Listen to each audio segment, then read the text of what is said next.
Fred Warner joins us. Good afternoon, Fred. How you doing? Man, I'm doing great. Thank you guys for having me on. Absolutely. We're thrilled to have you. Hey, Steve Wilks said sometime this week, I think yesterday, this is a man who's been around the league a long time, and he's been around defenses a long time. And he essentially said, this group right here, that is the best group to go to battle with that I've been around in my entire career. Not only how does that make you feel, but why? Why do you think that is, Fred? Yeah, no, that's super humbling for him to say that. You know, I think that's really been our mindset and the standard, ever since the season began back, in off-season training program. That's what we talked about. And, I think that is, people talk about the talent, right, the amount of guys that we have on the defensive side who are just really good football players, but people don't understand the level of detail and the attention to detail that we emphasize day in and day out. If you go out there and you watch us in a walkthrough practice, you'd think that we're prepping for the Super Bowl. It means that much to us, every single day. And so, I think that's why Coach Wilks says that. And it starts with him. He's been amazing with us, and we just got to keep things rolling. You talked about the preparation, and part of it is the scheme, doing a lot more five-man front this year with just you alone as the linebacker and in the nickel package behind you and doing different things with blitzing. How much of an adjustment has it been for you to have different schemes and different personnel with Javon Hargrave and others?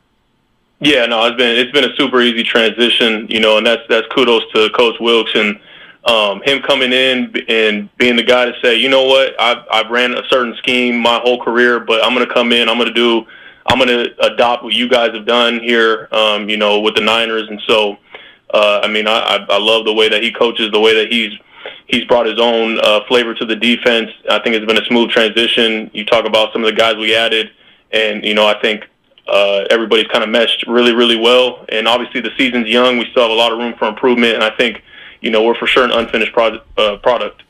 Fred, tell us a little bit about what you guys have been working on with Josh Dobbs and the Arizona offense. This is not a group that people were touting. We didn't even know that Josh Dobbs was going to be the quarterback until a handful of weeks ago. But they certainly looked good last week against another very good defense. So give us some specifics on why this maybe looks a little bit better than we thought it would.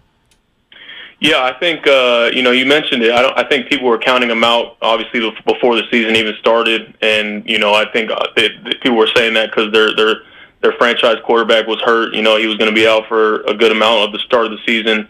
But kudos to Josh Dobbs, man. The way that he's come in and the fearlessness that he's played with, the competitive nature that he's competed with, honestly. I think this Arizona group is as competitive and as, ready to go as I've seen them. All through 3 games. I think you talk about the games that they lost. I think they still played really good football in those games they lost. They just happened to slip through their fingers, but it's a really good football team. They look ready to go. So obviously, it's a division game nonetheless, and we respect all our opponents. We'll be ready to go. What's the approach against the ground game this week? Because James Conner can be very physical. He likes to invite contact and break tackles. And Dobbs in the passing game, he'll break, contain, and try to get as much as he can. How much is this on you and the other linebackers this week, Fred, to really try to contain this Arizona ground game? Yeah, obviously the easy answer is, of course, we want to stop the run. It's easier said than done. You mentioned it. You talk about a guy in James Conner, heck of a football player, respect his game a lot, love the way that he runs the football. And the versatility with Josh and the way that he's been running the ball at the quarterback position.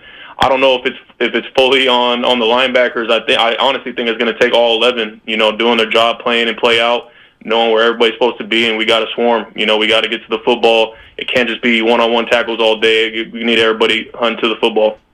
Fred Warner with us, Willard and Dibs, 95.7 The Game.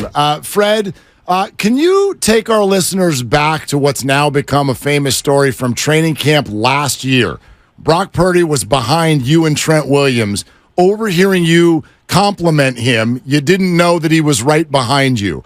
I think it surprised people that you guys maybe knew all the way back then, that you had something a little bit different than the world realized. What was it at that early stage that you were seeing and sensing? Yeah, man. I mean, you talk about a cat, a rookie quarterback, right? And he's picked in the last pick of the draft. You're not thinking much of it when he gets drafted. You're like, all right, he's just another body that we're adding to the roster. We'll see what he's got. And I mean, you saw it right away. The competitive spirit, the swag, like little things that you kind of notice, and you're like, wait a minute, like this kid got a little something to him, right? Like he looked unassuming, real quiet guy. But I know a competitor, and I know a guy who loves the game.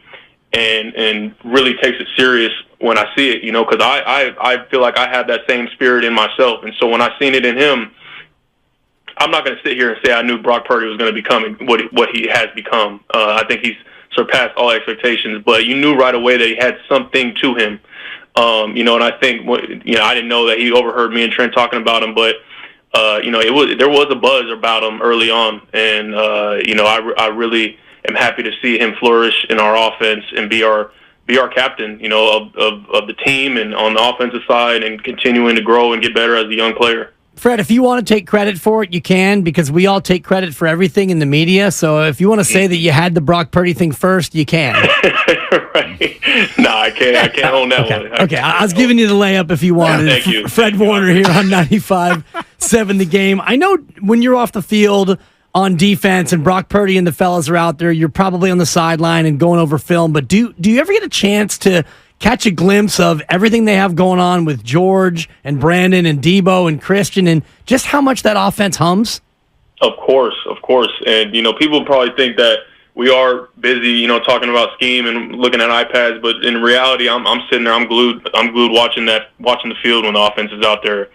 They're as fun to watch as any offense, I think, in the league. You talk about the star power, the skill, the talent at each skill position, but more than anything, I think the mentality at which we play the game on both sides of the ball, all three phases, but especially on the offensive side, emphasizing the run game and the way that all our players block, the way all our players run the football, running through contact. It's going to take more than one person to bring me down.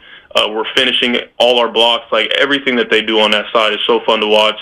And when you have when you're watching that side of the football and knowing that they take it just as serious and they want it just as much as you do on your side, that's how you got a good football team. And we're going to continue to grow and get better and do the things necessary to be our best.